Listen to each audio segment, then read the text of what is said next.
வணக்கம் நண்பர்களே, அனைவருக்குமே பார்த்தீங்கன்னா வணக்கம். மிக முக்கியமான ஒரு தகவல் ஒன்றை பார்க்க போகிறோம் நண்பர்களே. ஸ்டாலினுக்கும் ஸ்டாலினுடைய மனைவிக்கும் பார்த்தீங்கன்னா பயங்கரமான சண்டை என்பது ஏற்பட்டு கொண்டிருக்கிறது அப்படின்னு சொல்லிட்டு தகவல்கள் என்பது வெளியாகி கொண்டிருக்கக்கூடிய ஒரு வேளையிலே மிக முக்கியமான ஒரு தகவல் ஒன்றை நம்ம பார்க்க போகிறோம் அப்படின்னே சொல்லலாம் நண்பர்களே. குறிப்பாக பார்த்தீங்கன்னா வரப்போற 2024ஆம் ஆண்டு உங்களுக்கு தெரியும் அப்படின்னு நினைக்கிறேன்.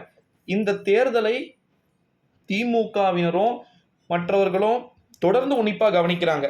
என்ன ரீசன், என்ன ஃபேக்ட் அப்படின்னு பார்த்தா இருக்கிறதுலே இந்த தேர்தல் மிக முக்கியமான ஒரு திருப்பத்தை ஏற்படுத்துகின்ற ஒரு தேர்தலாக இந்த தேர்தல் இருக்கும் போல தெரிகிறது அப்படின்னு சொல்லிட்டு ஒருபுறம் தகவல்கள் என்பது வெளியாகி கொண்டிருக்கக்கூடிய ஒரு சூழ்நிலையிலே நண்பர்களே,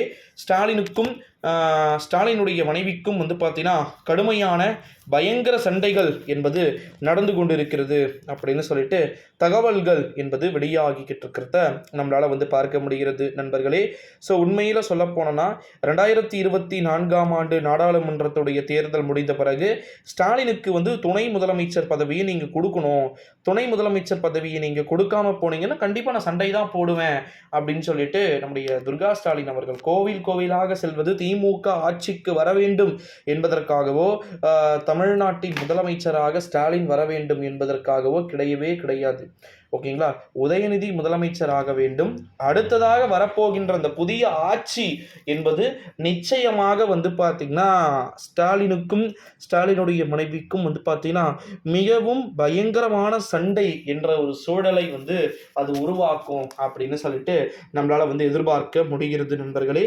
இப்பேற்பட்ட ஒரு நிலைமைகள் என்பது வந்தால் நிச்சயம் பல்வேறு விதமான திருப்பங்கள் என்பது நடந்து அரங்கேறக்கூடும் அப்படின்னு சொல்லிட்டு நம்மளால எதிர்பார்க்க முடிகிறது அப்படின்னு சொல்லலாம் நண்பர்களே.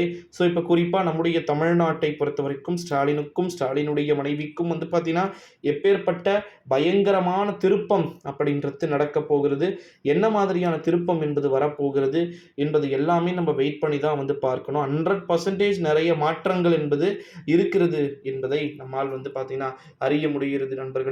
ஸோ வெயிட் பண்ணி பார்க்கலாம். இந்த வீடியோவை உங்கள் ஃப்ரெண்ட்ஸ் அண்ட் ஃபேமிலி எல்லாருக்குமே மோஸ்ட்லி ஷேர் பண்ணிக்குமாறு கேட்டுக்கொள்ளப்படுகிறது. ஏன்னா இது போல் நிறைய விதமான காணொளிகள் பார்த்தீங்கன்னா இருக்கிறதை நம்மால் பார்க்க முடிகிறது. ஓகே, ஸோ அதனால் முதலமைச்சருடைய குடும்பத்தில் நடக்கக்கூடிய சண்டை, உட்கட்சி சண்டை என்பது எப்பேற்பட்ட நிலைகளா உருவெடுக்க போகுது, என்ன மாதிரியான நிலைகளை கொடுக்க போகிறது என்பதை